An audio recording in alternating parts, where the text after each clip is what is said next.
सुनो ध्यान से। सबसे पहले ना हम लोग फर्स्ट क्लास में सीखे थे ऑडिट के बारे में। भैया ऑडिट क्या होता है हम लोग का डेफिनेशन सारा का सारा अच्छा तरीके से सिखा दिया गया था। तुम्हारा फर्स्ट क्लास नहीं किया हुआ है ना? ठीक है, जिन लोगों का फर्स्ट क्लास नहीं किया हुआ है ना उन लोगों को समझने में सेकंड क्लास बहुत दिक्कत होगा। ठीक है, तो लोग एक काम करना, हमसे आज या कल कभी भी फर्स्ट क्लास की वीडियो ले लेना, हम तुम लोगों को दे देंगे, वो सेल फोन में प्ले होगा, कोई दिक्कत की बात नहीं है। ऑडिट क्या होता है तुम लोग सिखाए थे। ऑडिट एक तरह का क्या है, इंडिपेंडेंट एग्जामिनेशन होता है ना। इंडिपेंडेंट एग्जामिनेशन पढ़ा चुके थे भैया। इंडिपेंडेंट एग्जामिनेशन का मतलब समझाइए ना। इंडिपेंडेंट एग्जामिनेशन का मतलब समझिए, एग्जामिन करना। एग्जामिन करना मतलब जो अकाउंटेंट लोग ना अपना बुक्स ऑफ अकाउंट को मेंटेन करता है, समझ में आया ना, उसमें जो रिकॉर्डिंग करता है ट्रांजेक्शन उसको चेक करना, समझ में आ गया। उसका वाउचिंग एंड वेरिफिकेशन करना मतलब उसको अच्छे तरीके से चेक करना, वो कहीं कोई उसमें एरर्स तो नहीं है, उसमें कोई फ्रॉड तो नहीं हो गया, ठीक है, मतलब उसको चेक करना। लेकिन ये चेक कैसे होना चाहिए, इंडिपेंडेंट तरीका से होना चाहिए। कौन सा तरीका से, इंडिपेंडेंट। भैया ये इंडिपेंडेंट तरीका कौन सा होता है तुम लोग सिखा चुके हैं। जो लोग एग्जामिन करेगा ना वो एक चार्टर्ड अकाउंटेंट होना चाहिए, पढ़ाए थे क्या। और कौन सा सीए होना चाहिए, एक ऐसा सीए होना चाहिए जो मेरा एम्प्लॉय नहीं हो सकता है, पढ़ा चुके थे। क्योंकि एम्प्लॉय अगर रहा तो क्या वो इंडिपेंडेंट तौर पर मेरा अकाउंट्स को एग्जामिन करने सकेगा, नहीं कर पाएगा। क्यों भैया, तुम लोग सिखा चुके, क्योंकि अच्छा जब वो इंडिपेंडेंट नहीं रहेगा तो अच्छा तरीके से एग्जामिन कैसे करेगा, उसको मेरा गलती दिखाई नहीं देगा। समझ में आ गया ना। तुम लोग को बताया, अगर मान लो कोई अकाउंटेंट है, हम बोले ना अरे इतना गलती सही क्या, एक काम करते हैं ना, एक ऐसा सीए को अपॉइंट कर लेते हैं जो मेरा बुक्स ऑफ अकाउंट वही बनाएगा, वही ऑडिट आके कर देगा, वही उसको एग्जामिन कर देगा। सही बात है, क्या ऐसा हो सकता है? नहीं हो सकता ना। क्यों, क्यों नहीं, क्योंकि भैया अगर ऐसा हुआ तो जो अकाउंटेंट बुक्स ऑफ अकाउंट बनाया वो तो मेरा एम्प्लॉय था, वो तो मेरा एम्प्लॉय बन गया ना। अकाउंटेंट क्या होता है, कंपनी का एम्प्लॉय होता है। हाँ नहीं, अरे 10-10 हजार 4-4 हजार रुपया में रख लिया जाता है अकाउंटेंट लोगों को। समझ में आ रहा है कि नहीं आ रहा? अच्छा कंपनी तो 50 हजार भी मिल जाता है, लेकिन जितना भी हो तो मेरा एम्प्लॉय है ना, उसको अगर अपना जॉब पे आ रहा है तो जो बोलेंगे सुनना पड़ेगा। लेकिन सीए किसी का एम्प्लॉय नहीं होता है, तुम्हारा कंपनी का ऑडिट नहीं मिलेगा, दूसरे कंपनी का करेंगे। समझ में आया कि नहीं आया?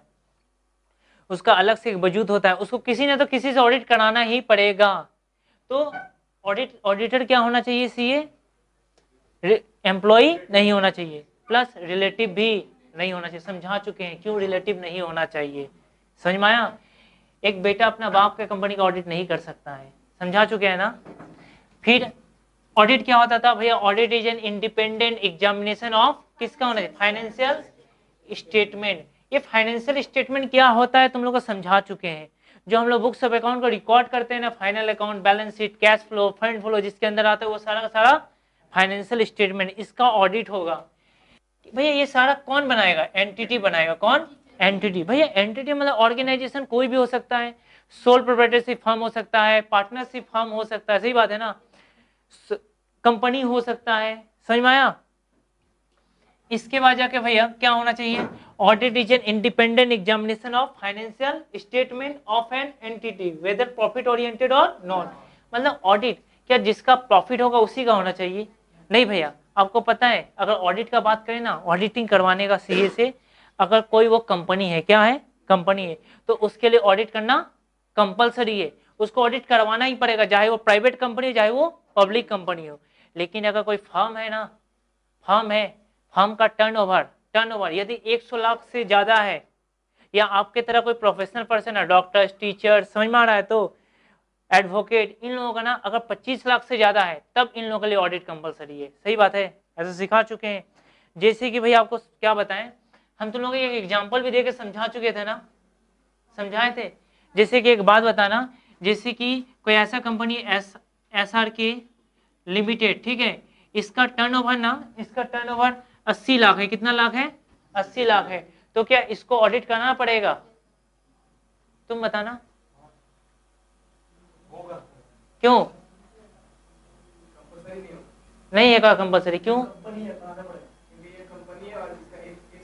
अरे हम कंपनी के लिए बोले थे 100 लाख से ज्यादा होना चाहिए, हम बोले थे फर्म के लिए, चाहे वो सोल प्रोप्राइटरशिप हो चाहे पार्टनरशिप। लेकिन अगर कंपनी रहा ना, टर्नओवर से हमको कोई मतलब नहीं, हमको टर्नओवर कुछ दिखाई नहीं देता है।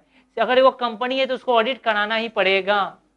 भैया अगर लॉस में रहा तब भी कराना पड़ेगा, सिखा चुके थे सारा का सारा, ठीक है। लेकिन ये सारा का सारा चीज कराने के पीछे रीजन क्या होता है एक ऑडिटर का?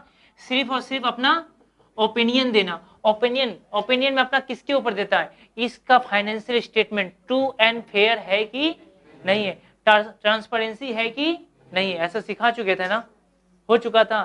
ठीक है भैया, ये सारा का सारा करा चुके थे हम लोग, डेफिनेशन पढ़ चुके थे। तुम लोग को बोले थे डेफिनेशन याद करके आने, तुम लोग नहीं किया, एक सप्ताह में नहीं हो पाया।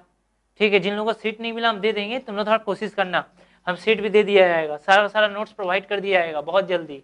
ठीक है, अच्छा ये हो गया। इसके बाद हम लोग क्या सीखते थे भैया? Users of financial statement.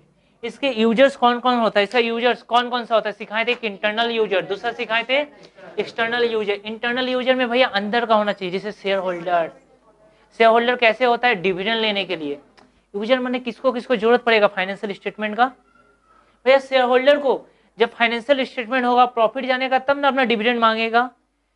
Management को तब ना डिसीजन लेगा, एम्प्लॉय को तब ना बोनस के लिए चिल्लाएगा। ठीक ना? अच्छा, एक्सटर्नल यूजर कौन कौन होता है?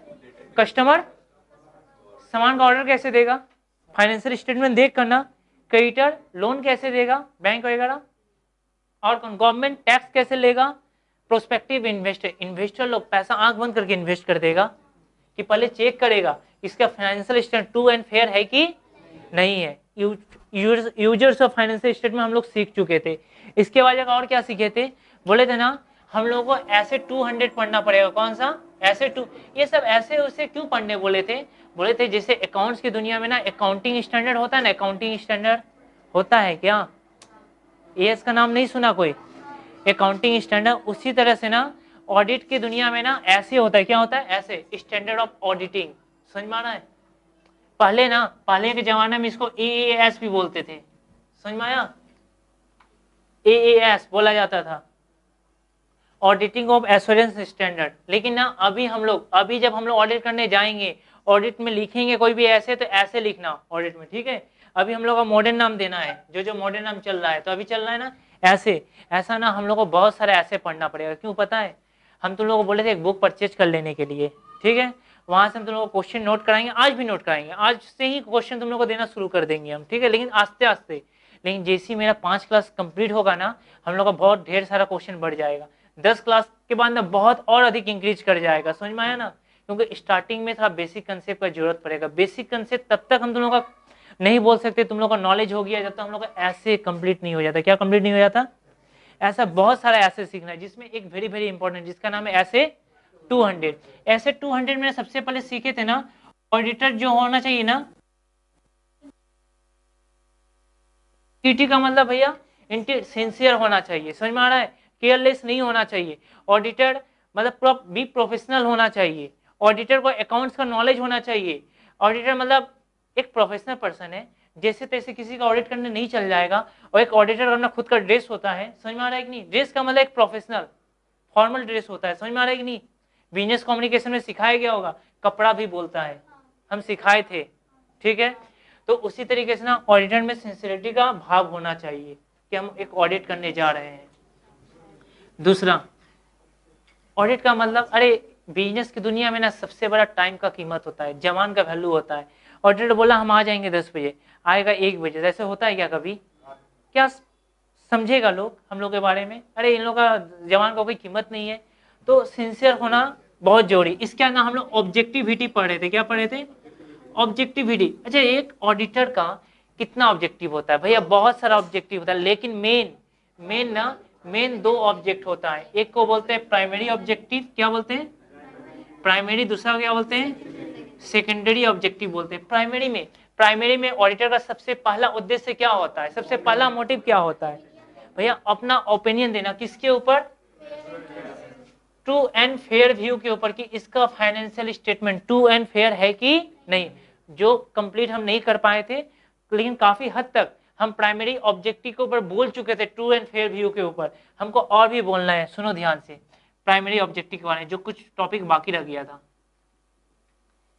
इन एग्जाम में बहुत बार आता है, इसीलिए हम तुम लोग अच्छा से पढ़ा। इसे वेरी वेरी इंपॉर्टेंट क्वेश्चन है, प्राइमरी ऑब्जेक्टिव। सुनो ध्यान से, देखो प्राइमरी ऑब्जेक्टिव के ऊपर बोला गया ना, कब बोलेंगे हम लोग कि हमारा financial statement true and fair है कि नहीं है? भैया जरूर कुछ तो कंडीशन होगा तभी तो बताया जा सकता है ना।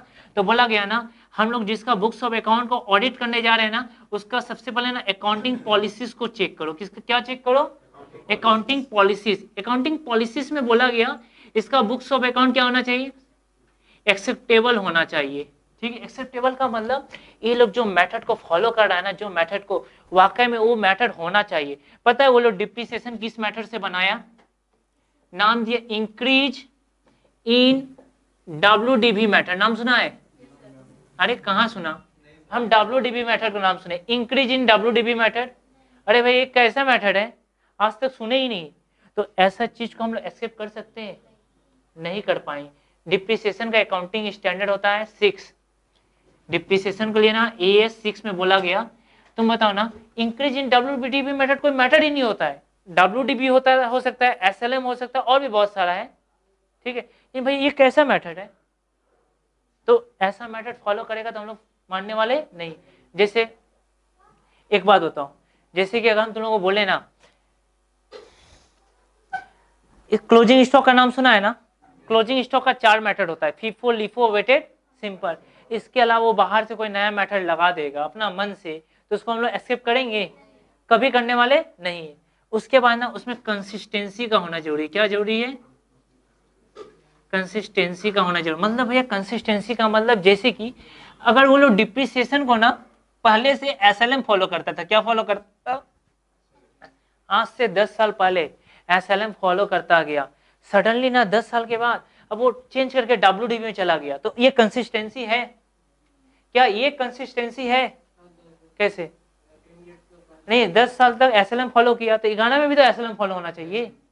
वही प्लांट मशीन है, अब WDV में चला गया, तो इसको कंसिस्टेंसी नहीं बोलेंगे। समझ में आ रहा है कि नहीं? अब सुनो, क्या भैया तो कभी वो चेंज नहीं कर पाएगा चाहकर भी? पहले बात सुनो, हम लोग का ICAI का करना है, आप अगर मेथड को चेंज करना चाहते हैं, कंसिस्टेंसी को ब्रेक करना चाहते हैं, तोड़ना चाहते हैं, हम तुमको परमिशन देंगे, अकाउंटिंग स्टैंडर्ड 6 में देंगे। किंतु एक रूल है। रूल क्या है? तुम लोग कभी रेट्रोस्पेक्टिव इफेक्ट का नाम सुना है? अरे रेट्रोस्पेक्टिव इफेक्ट नाम सुना? फर्स्ट ईयर में था। एक बात बताओ, सपोज तुम लोग, कोई बताएगा हमको सबसे ज्यादा डिप्रिसिएशन किस में लगता है, SLM में कि WDV में? अरे क्या कर रहा है तुम लोग? एक बात बताना, कोई एसेट्स है, ठीक है, ये है SLM, ये है WDV, ठीक है, डिप्रिसिएशन दे रहे हैं। पहला साल मान लो 10% दिए, 10,000।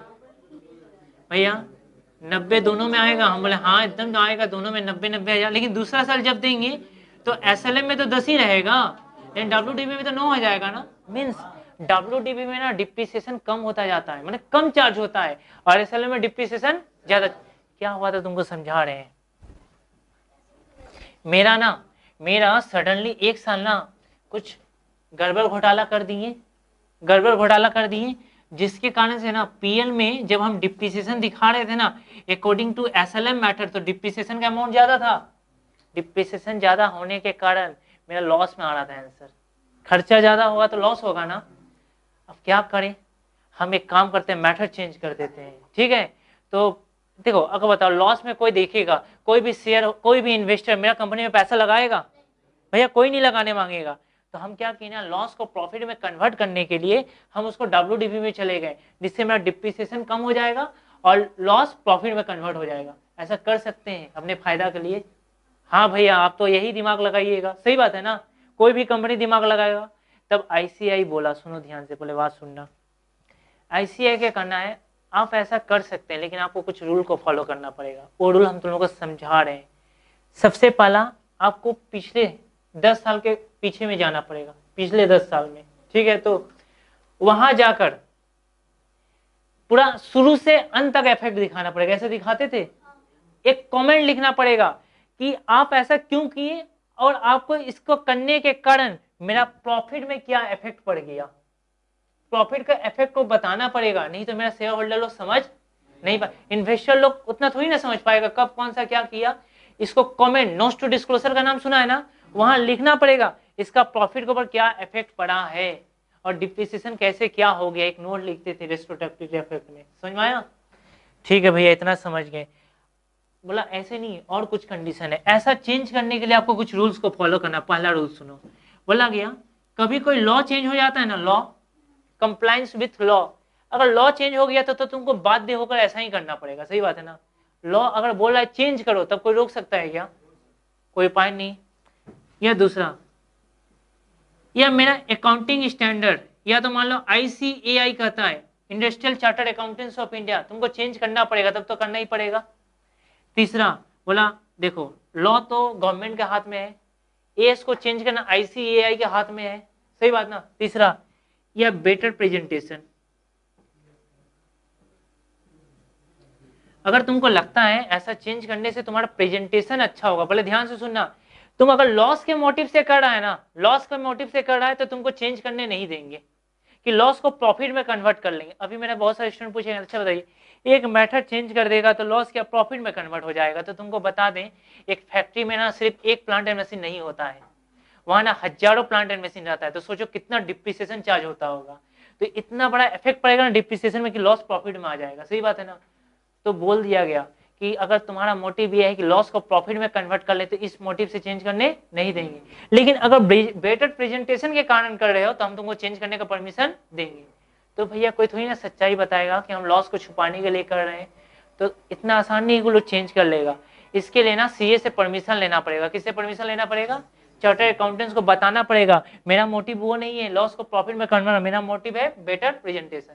देखो क्या होता है बिजनेस में, लॉस चाहे 10 रुपया का हो, लेकिन नजर अगर किसी इन्वेस्टर का पड़ेगा तो लॉस पर पहले पड़ेगा, 10 रुपया बाद में पड़ेगा, तो फिर उस कंपनी को कोई पैसा नहीं लगाने मांगेगा। समझ में आ रहा है कि नहीं? इसीलिए कोई भी नहीं चाहेगा कि मेरा कंपनी लॉस में दिखे, तो लोग ऐसा कोशिश करेगा, लेकिन हम लोग ऐसा उन लोगों को करने नहीं देना। अगर बेटर प्रेजेंटेशन के कारण कर रहा है तभी करने दिया जाएगा। इतना समझ में आया? ठीक है, अच्छा भैया ठीक है, ये हुआ अकाउंटिंग पॉलिसीज। इसके बाद बताइए ना, देखो ट्रू एंड फेयर व्यू के ऊपर ना अगर ओपिनियन देना है तो इसके बाद बोला गया तुमको रेगुलेशन को फॉलो करना पड़ेगा। क्या फॉलो करना पड़ेगा? रेगुलेशन। भैया रेगुलेशन क्या होता है बता रहे, एक होता है ना इंटरनल, क्या होता है? एक इंटरनल मतलब जिसमें ना कंपनी का अंदर का बात होता है। समझ में आया? कंपनी का अंदर का बात किसमें होगा बताओ हमको ठीक से। कंपनी के अंदर का बात, अरे इधर बैठ जाओ, हाँ अरे कंपनी के अंदर का बात बताओ हमको। भैया इंटरनल जानते हैं किसमें लिखा रहता है? इंटरनल बात मैंने जब कंपनी अपना इंफॉर्मेशन खुद से लिखेगा। मोआ का नाम सुना है? मोआ ओआ, अरे memorandum of association, articles of association, क्या होता है? मेमोरेंडम ऑफ एसोसिएशन हम दोनों को पढ़ाएंगे, मेरा सिलेबस में सिर्फ थोड़ा सा है, एक्चुअली हमको पढ़ाना ही नहीं था, ये सब लॉ का सिलेबस में आता है, हम लोग का सिलेबस में नहीं आता है। मेमोरेंडम ऑफ एसोसिएशन क्या होता है ना, कंपनी का जो ऑब्जेक्टिव होता है, कंपनी का जो सोच होता है, वो सारा का सारा किसमें लिखा रहता है? Memorandum of association. इसमें 6 क्लॉज है, वो हम लोग को नहीं पढ़ना है, वो लॉ में था। इसमें से हम लोग को जानना है ना कंपनी का कैपिटल कितना रहेगा, कंपनी का लायबिलिटीज कितना होगा, समझ में आ रहा है कि नहीं? ये सारा किसमें लिखा रहेगा? Memorandum of association. भैया ये क्या होता है जानते हो?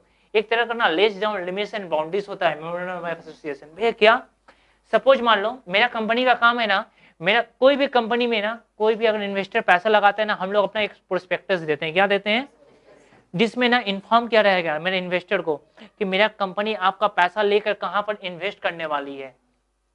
अगर हम गलत जगह इन्वेस्टमेंट कर दिए, गलत जगह इन्वेस्ट कर दिया गया तो मेरा कंपनी को बंद किया जा सकता है। भैया अगर सपोज मान लीजिए हम ना एक कंपनी खोले, मेरा कंपनी ना सिर्फ और सिर्फ ना स्कूल कॉलेज खोलेगा, समझ में आया कि नहीं? इसके लिए हम लोगों से पैसा मांग रहे थे, तो कोई बात नहीं, तो बताओ लोगों से पैसा ले रहे थे, डोनेशन ले रहे थे किसके लिए? स्कूल और कॉलेज खोलने के लिए। ये मेरा कौन सा ऑब्जेक्टिव है? मेन ऑब्जेक्टिव है। अरे इसके अंदर मैंने मेमोरेंडम ऑफ एसोसिएशन समझा रहे हैं। क्या समझा रहे हैं? Memorandum of association. ये मेरा कौन सा ऑब्जेक्टिव हुआ? Main objective. तो बोला गया ना अगर आपका कोई अदर ऑब्जेक्टिव है, मान लिया आप किसी से जेरॉक्स लेना है, बुक लेना है, तो वो भी किसमें लिखा रहेगा? मेन ऑब्जेक्टिव में। ये मेमोरेंडम ऑफ एसोसिएशन का करना होता है ना, आप इससे बाहर जाकर पैसा नहीं इन्वेस्ट कर सकते। सपोज मान लो मेरा मन किया सोमनाथ को ना अपना एक मूवी रिलीज किया, बहुत पैसा आ गया, बहुत पैसा आ गया स्कूल के नाम पर, ठीक है, सब पड़ा था फंड में, इसको हीरो बना दे, तो ऐसा कर सकते हैं? ऐसा नहीं हो सकता है, सोमनाथ हीरो नहीं बन सकता है। क्यों?